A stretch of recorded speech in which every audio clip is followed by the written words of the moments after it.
first off, just wanted to thank you so much for your body of work and everything.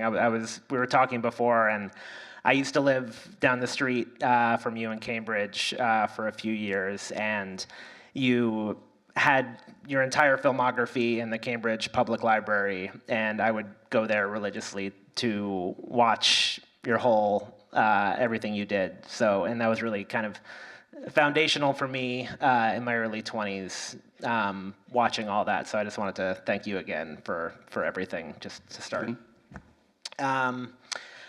But yeah, this is one of my favorite films of yours. I've seen it a handful of times, and I just wanted to start with maybe a question about the title, because you have a you have a few site-specific films that you made that are just the name of the place, like Aspen, or at Berkeley or in Jackson Heights, but some are just called, public housing or what have you. And I wonder why you decide to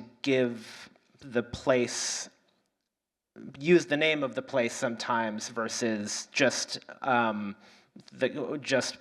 what it is, like a public university for Berkeley or something. Like why use the actual name of the place versus just what it is? Well, all the scenes you see were shot at Berkeley. But you also call it, like, why not call it Berkeley? Why don't you call it in Aspen?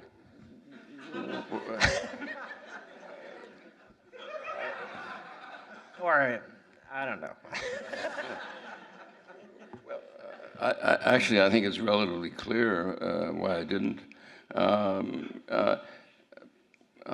Because, for instance, all the scenes take place at Berkeley, but they're not everything that happens at Berkeley. So the suggestion is that this is some aspect of the daily life at Berkeley. And the Monrovia, Indiana is, just a suggestion that what you're about to see are scenes shot in Monrovia, Indiana. And then, but what about the store? Well, I'm going to grill you on every one of them. I didn't think of calling it at the store.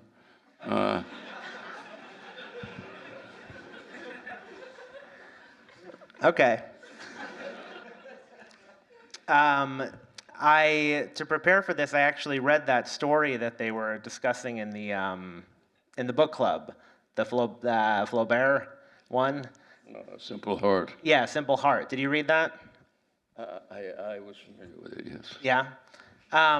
What was your? Yeah, that takes up a lot of real estate in the film, and I really liked that conversation. But I wasn't sure like how you felt about that story. Well, I'm a fan of Flaubert. All right, next question.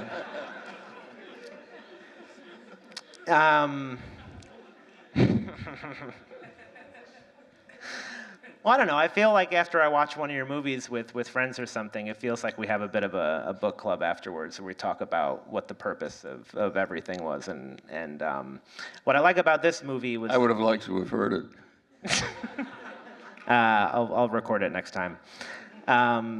But yeah, what I liked about this was, a lot of the themes for me, as I can be a bit, harder to. It's harder for me to interpret things sometimes. But I like that a lot of the themes were, for me on the surface, in this film, like there was a lot of talk about, gender dynamics and theology and, yuppie evangelical stuff. And I don't know. I wonder where, at what point did the major themes emerge when you were shooting it, or was it just? Well, in fact, the major themes, it's true for all the films, they don't converge during the shooting. To the extent they converge at all, it happens during the editing. Because I mean, for most of the films, I have between 100 and 150 hours of rushes, which are formless except insofar as I impose a form on them by their selection and order and in the final film. So actually the structure, the point of view of the film is the last thing that emerges. When I start the editing, I look at all the rushes. It takes me about 6 weeks to look at all the rushes, and I make notes. And if I have any ideas, I write them down. Then after 6 weeks, I put aside about 50% of the material, and I edit those sequences that I think might make it into the final film. And in order to edit those sequences, I have to delude myself into thinking that I understand what's going on in them. Whether I'm right or not is another matter. But unless I understand what's going on in the sequence, I don't know how to edit it down to a usable form, because almost every sequence is much longer than it is in the final film, and it's edited to appear as if it took place the way you see it in the final film, when of course it didn't. So it's another aspect of the fictional nature of these films. But I have to at least develop a theory which satisfies me as to why everybody is saying and doing what you see them in the final edit doing and saying. And then I have to have I have to have a theory as to why I'm placing the individually edited sequences in the form in which they're used, they're presented in the final film, so that whether or not it's apparent to anybody else, I have to have an idea of how the first 10 minutes of the film, for example, relates to the last 10 minutes of the film. And I'm always concerned about the literal aspect of what's being presented and the abstract aspect, what some of the general ideas that the selection and order of the sequences suggest. So I mean, that's a quick summary of the editing process. And it's only and literally the ideas and the structure emerged in the last couple of weeks of editing. I mean, I have thoughts and I have notes about it, but it only appears in the form, begins to appear in the form you see it in the final film in the last couple of weeks. And then after that's done, after I think I'm finished, I go back and look at all 100, 150 hours of rushes again to make sure that there's nothing that I've neglected or left out that is now useful, even though I had originally rejected it. And I certainly always find cutaways or small transitions, and I occasionally find a sequence that I can now use, even though I had put it aside initially. Was there anything? Can you recall if there was anything like that in this picture? No. That came in the 11th hour. No, I mean, the fact is I don't remember. But I remember in Canal Zone I added a couple of shots, and then it's almost always a cutaway or two or a transition shot. So when you're like filming out in the world and you have your team there, I'm just like, I've always been really curious, like what a day looks like.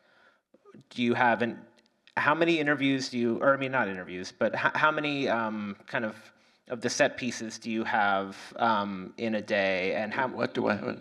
Like a longer, like the book club, for example, or like do you know how much time you'll be spending in a place, and when do you set time aside to shoot the interstitial B-roll stuff, or is it all just this constant thing? It varies. I mean, I have a knack of picking subjects, places that never close.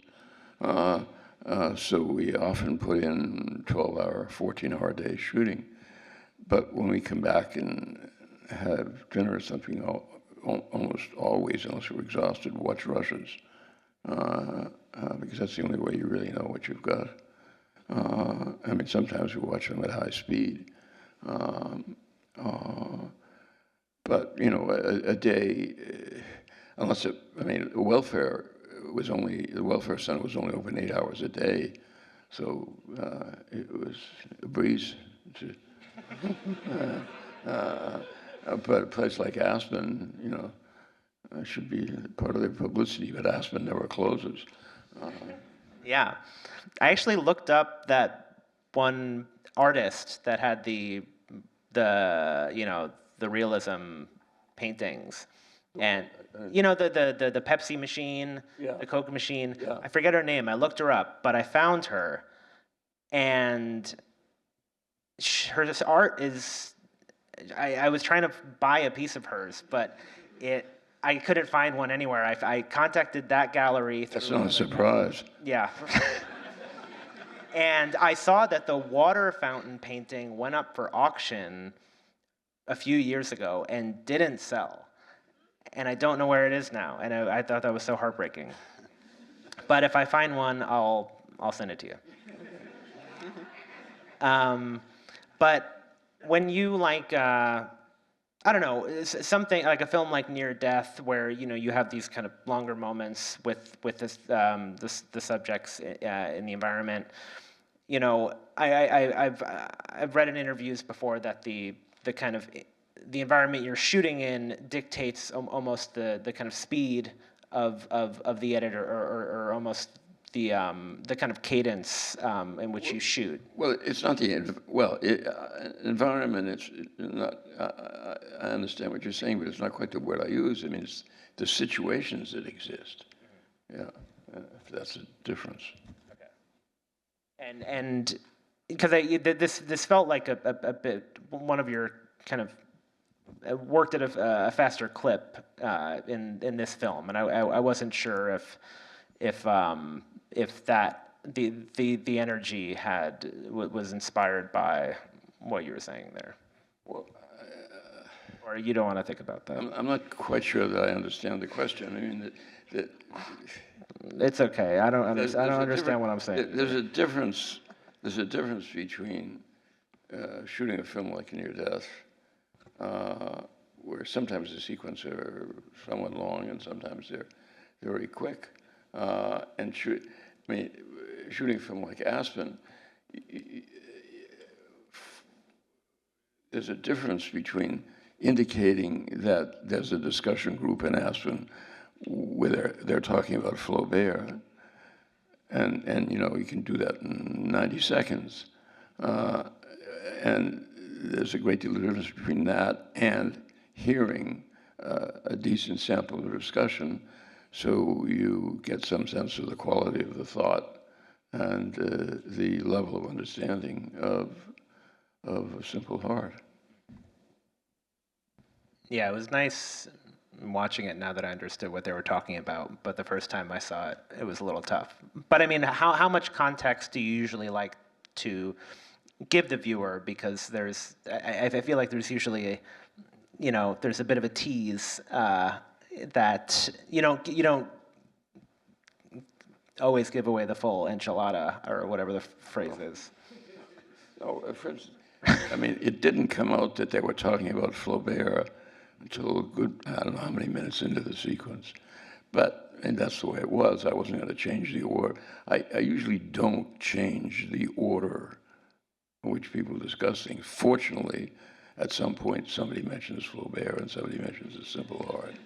and I'm counting at least on some viewers knowing the story and the author.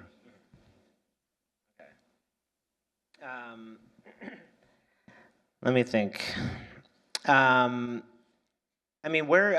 know, most of your stuff was on PBS, or almost all, yeah, all of it, I guess.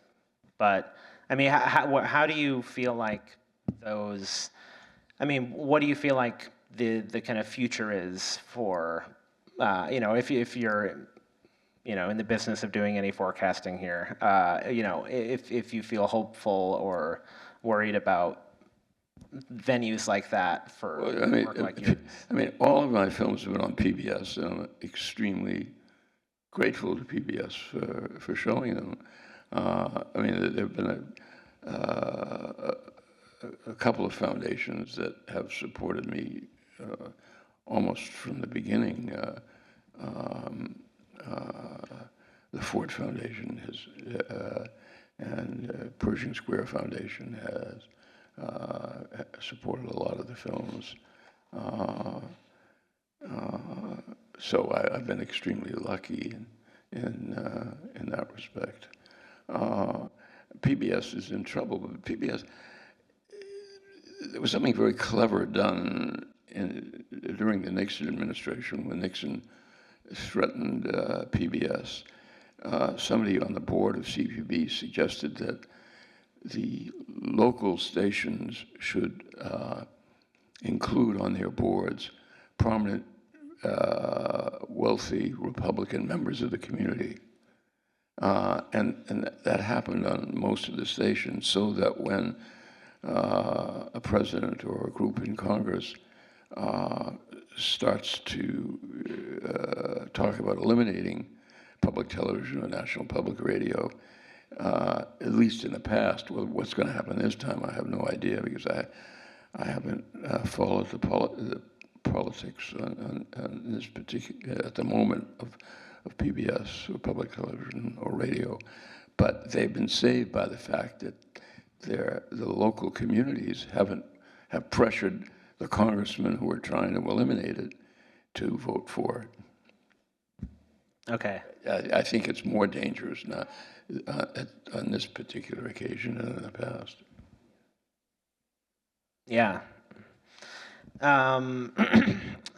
During the one part about, you know, when the one guy was talking about the yuppie evangelical, you know, stuff, he ends with that quote that without an eternal, without an eternal perspective, everything is meaningless. And, you know, I was curious how you felt about that.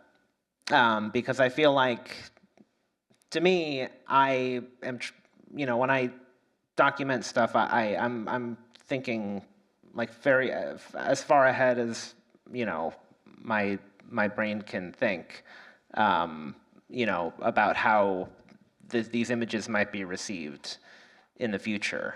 And I kind of wonder how far ahead you think with the images that you capture and the kind of stories you're telling. Well, I have trouble on a daily basis, so that I haven't yet reached an eternal perspective. It's a heavy concept.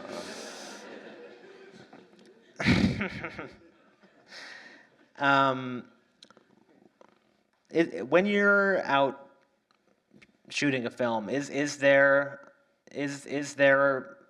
like a high that you're chasing? Is there kind of a high that you're chasing? Is there a favorite kind of? Is there like a reliable rush or? Well, it's great fun to shoot one of these films because you don't know what you're going to find. You don't know what people are going to say and do, and you have to be ready at all times to shoot, and you have to make up your mind extremely quickly, because often in the first minute of an exchange between a couple of people, the first minute it explains what's going on. Somebody raises a question or makes a comment that the other person responds to. So you have to make up your mind, and once you start to shoot a sequence, in my view at least, you have to shoot the whole sequence, because the worst thing you can do is try to predict to yourself when the good moments are. And if you turn off, well, you may miss something occasionally.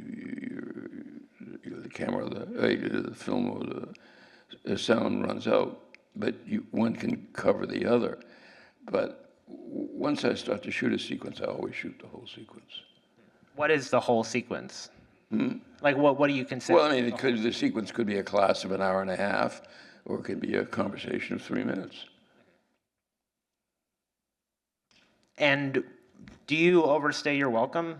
Do I? Do you ever overstay your welcome? Well, that's a question you should pose to others.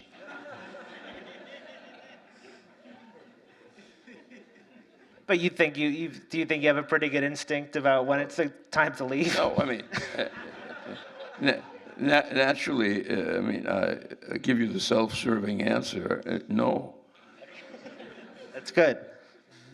Me neither. Yeah, okay. I'm trying to think of what else is here. Oh yeah, because talking about the edit stuff, you shoot the whole sequence, but one thing I notice in a lot of TV I see these days is that there's kind of too much coverage, like too many. Like I never actually see words coming out of anyone's mouth on TV anymore. It's all over B-roll of cutaways, and I know you do that very sparingly in your work, but and I understand it's all just I mean, you have to use cutaways because you want to show who's present. You want to show some reactions to what's being said, and sometimes you have a run out. When the speaker says something you think is interesting and you want to include it, and the only way you can include it is by having 3 or 4 shots of other participants. I mean, part of a necessity during the shooting is when you shoot a meeting or shoot anything, you have to collect shots that you can use, you will need in order to reduce the sequence to a usable form.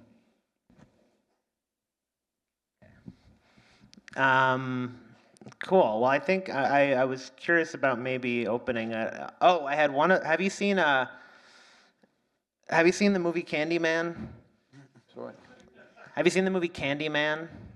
Candyman? Yeah, it was a horror movie from the 80s, but they shot it at the same public housing place that you shot Public Housing. I'm not familiar. Okay. I'm probably unfamiliar with public housing.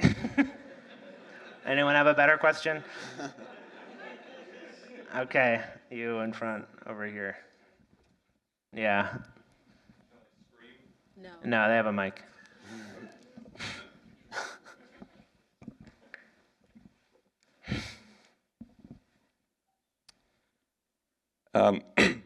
Thanks for an enlivening discussion. It's an honor to share the room with you. Your work means a great deal to me. I'm right here, sorry. I wanted to ask you about something you've said often in interviews, which is that at a certain point in the editing process, you can recite all the dialogue in the rushes from memory. And I'm just wondering if there ever comes a point where your familiarity with the material tips over into, like, you lose track of the meaning of the sequences at a certain level. Because I would go insane if I had to, like, memorize the entire Flaubert book club or whatever, I like to think not.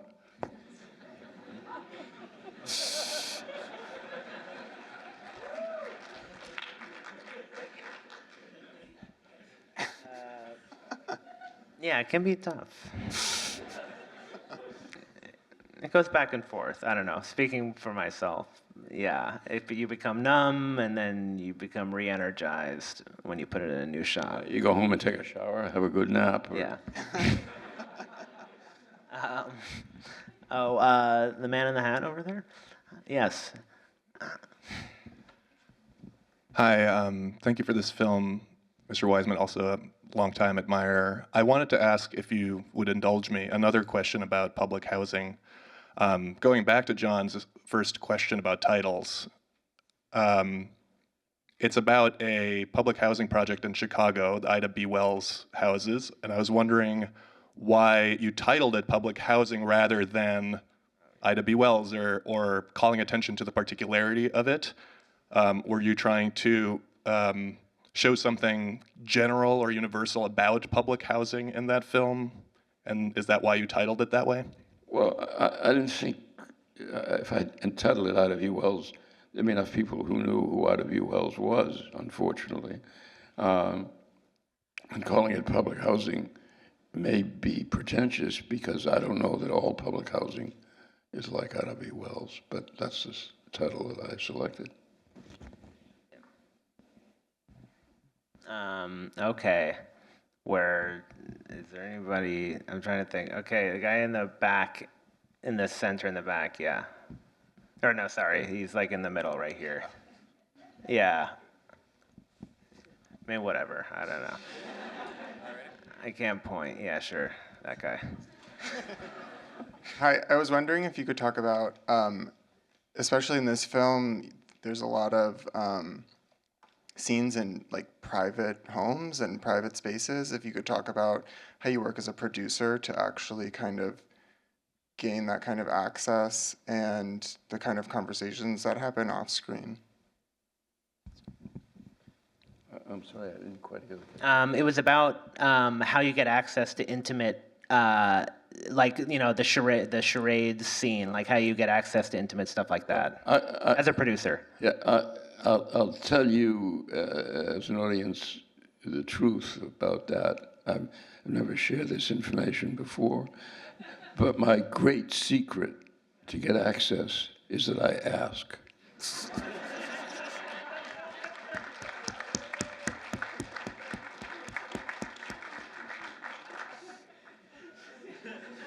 It's that simple, folks. Okay, cool. A woman right there, kind of right behind where he was, yeah. Thank you, sir, for bringing us to places and situations that I never would have experienced. So I thank you so much for that. I have a few questions. One is, how do you choose what topic you're going to focus on? And what else do you have on your list?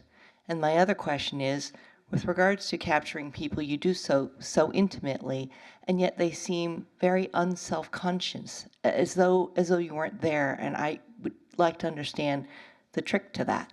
Thank you. Well, I don't think there's any trick involved if people aren't self-conscious. I think most people like the idea that somebody's sufficiently interested in them to want to film their aspects of their life. And most of us aren't good enough actors to suddenly change our behavior. If we were, then the level of acting in Hollywood and Broadway would be much better than it is. And when somebody acts for the camera, you know it. I mean, it's no different than anybody, if you're a doctor or a lawyer or a teacher, anybody that deals with a lot of people all the time for survival purposes has to have a good bullshit meter. And the same as it operates in the shooting. If you feel that somebody's putting it on for the camera, you stop. Or if you don't recognize it till you're in the editing room, you don't use it. But it's not a problem, a persistent problem. And I've forgotten the first part of the question. Oh yeah, the topics. How do I choose the top? I mean, I have a running list in my head. When I had the idea of doing a so-called institutional series when I was doing Titicut Follies. So I mean that determined to some extent the nature of the choice of subject matter, and the specific film that I made at a given moment is really what interested me, what I wanted to spend a year doing at that time, and a lot of it is chance. For instance, I was sitting in my dentist's office and reading People magazine, and my dentist's office is the only place where I would read People magazine. And there was an article about a model agency, and I was 48 years old, and I figured this is a good time to spend time in the model agency. So I called up a couple of model agencies in New York, and 2 of them gave me permission, and I visited, and I chose one. But it really, a lot of it, there's no particular logic to it other than the institutional framework. And it's something that I think I can spend a lot of time on. It has to, I have to act on the assumption that I'll come across enough interesting things from which I can edit a movie. And so while I have a running list in my head, I don't always dip into that list. Chance, like in every other aspect of this kind of filming, chance plays a big role. Well, yeah. How much do you trust your instinct, or do you doubt yourself, and all the time? I have to trust my instinct because that's all I have. Totally. Yeah. Totally.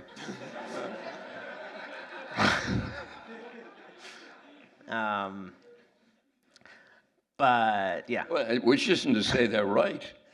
Yeah. But what else can I do? Well, yeah. I mean, I think I've heard you mention a kind of documentarian's instinct before, like, when you made your last film, it was kind of a spark you felt in the moment when the waiter came over at that restaurant, or as you've said before. I'm curious about other moments like that. Every aspect of it, particularly the shooting, is a roll of the dice. The editing is a much more deliberate process. And yeah, is there anything you feel like you're really leaving on the table, like at this point in your career, that you'd like to that you'd really like to explore? The White House. Okay. Would you call it White House? I can think of several other more poignant titles. Okay. Okay, you can let me know what those are later. Okay. Let's do the guy right here in the front over here. He raised his hand on my behalf. I'm curious about, going back to Aspen, about skiing. When you began the process of production, were you a skier? Were there challenges unique to shooting on the slopes? And did you find that, skiing being so kinetic, that changed your sense of cinematography at all? Yeah, no, I love skiing. I skied a lot. And some days we even skied carrying the equipment. That was a bit of a challenge for your balance. Did you ever have to worry about people wiping out, with the expensive equipment? Well, you couldn't worry about it too much. You had to be careful. It's very extreme. I noticed you had a cameo in kind of this erotic drama recently. Yes, yeah. Where you were being seduced by a dancer. How did that come to be? What was the name of the movie? I forget. No, I live something? in France, in Paris most of the time, and Yeah. I have some friends who are French filmmakers, and a couple of them have asked me. I had 2 small roles in films by Rebecca Zlotowski and a couple of films by Nicholas Sada and a new film by Laura Piani. It was a very brief scene. Yeah, but indeed. Well, in an incredibly erotic film. I'm working up to Lear.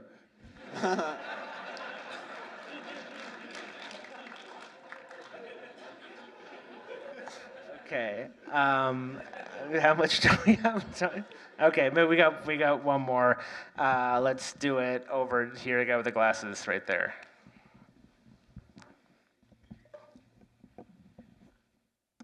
Hi. You talked about at one point your experience seeing your father hear Hitler's voice on the radio and his look of concern and some of your experiences with anti-Semitism as a child. I was just wondering, like, you know, in high school, seeing anti-Semitism not making it into certain fraternities when they found out you were Jewish, I was wondering how those experiences kind of intersect with your filmmaking. I don't know how they affected my filmmaking, but those experiences were extremely painful, and they, you know, I'm sure they have affected my behavior in a variety of ways. I'm very aware of anti-Semitism. I've experienced it. I hope I'm sensitive to it. But I've noticed over the years when anybody asks me about my childhood and my past, what I immediately start talking about is the anti-Semitism that I experienced as a child, not only in listening to Hitler's broadcasts, but as I lived in a community where most neighborhoods Jews couldn't buy houses. My father was selected, but then deselected to be a judge on the Boston Municipal Court because the political boss of Massachusetts at the time didn't want a Jew on the court. I was a naive little 17-year-old when I went to Williams, and I had no idea the power of the fraternity life there and a completely rigid form of anti-Semitism that existed. So those things hurt me and influenced me.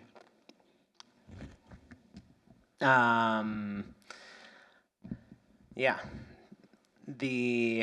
Okay, maybe just one final one over here with the is there the lady all the way in the back with the mask?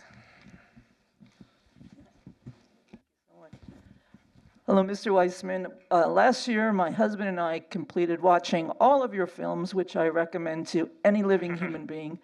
It's such a beautiful enrichment of my life, which I thank you for. And you recently said that at your age now, you are lacking the energy required to make the films on a level that you are used to, and all that comes with the age. Might you take smaller bites and do shorter works that are maybe a little less complex or delve into very specific subjects that interest you in a filmic way? Also, given your love of literature, might you do some writing? And are there other interests that you have that you might want to explore now, given the energy is not unlimited? Thank you. Yeah, I'm hoping I might get to direct play because you can do most of that sitting down. But well, I don't. I mean, documentary filmmaking, as I've practiced it, is a sport, and you have to run around all day, you know, as I said before, 10, 12 hours a day, carrying heavy equipment and trying to be reasonably alert. And I no longer, you know, it's extremely hard for me to recognize that I'm 95, but it's true.